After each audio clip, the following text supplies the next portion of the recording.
Hello my Beatles friends, welcome back to another video.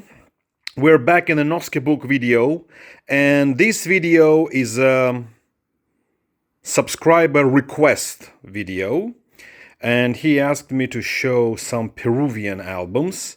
So once again, Noske book is always helpful. So I'm gonna read the text here, and I hope it helps. So these are the labels of the Peruvian albums, and these are the covers of the early albums.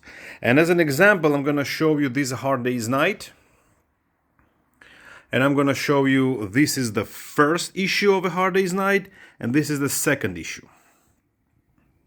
So the text here says, A Hard Day's Night from Peru is a major example of the freedom that record companies had in the 60s to design product for their local markets.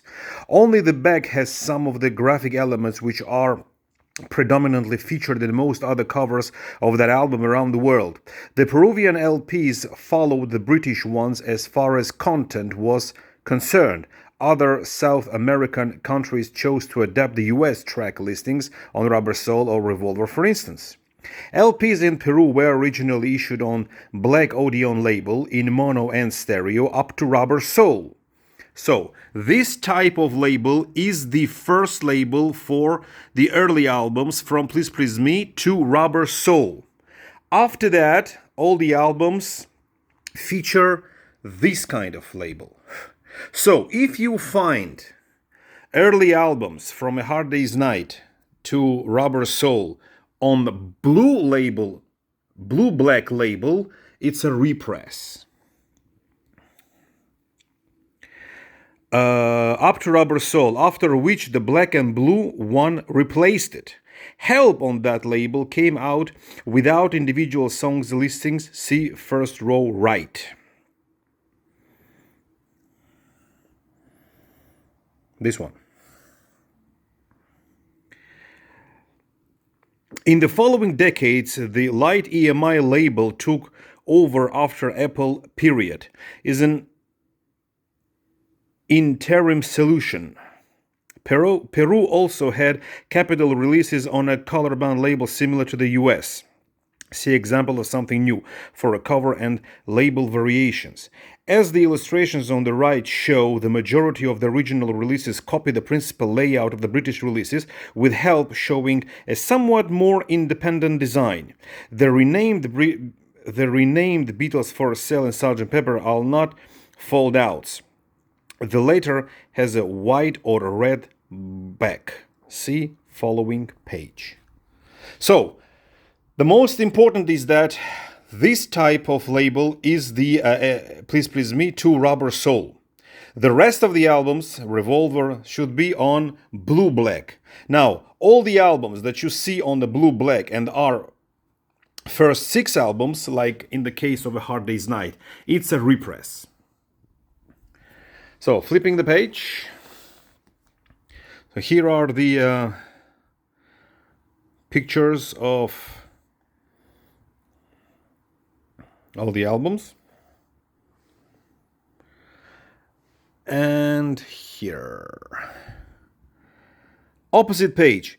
Even when the differences to the UK originals are not that great, the presence of the Odeon medallion on the logo lend the sleeves certain aesthetic difference to them to be included here. So the logo is IEMPSA.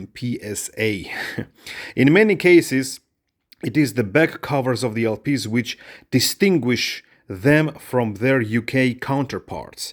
In the case of collection of Beatles Goldies, Yellow Summer and Hey Jude, they are black and white, as is the inner spread of the Hollywood Bowl Live LP.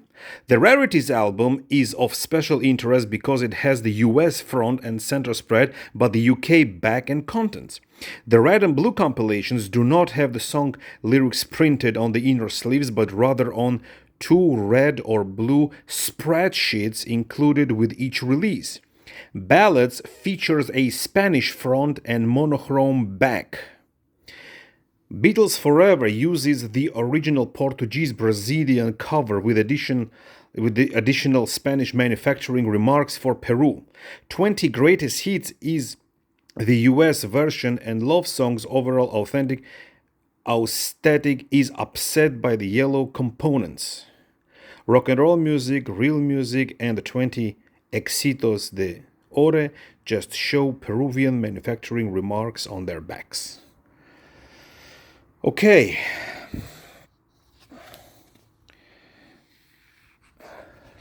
That's it. So these were the Peruvians. So the first pressings is distinguished by black label or blue black label. Okay? So I hope this video helps and answers the questions about Peruvian albums. Thanks once again to great Noske book. Love it.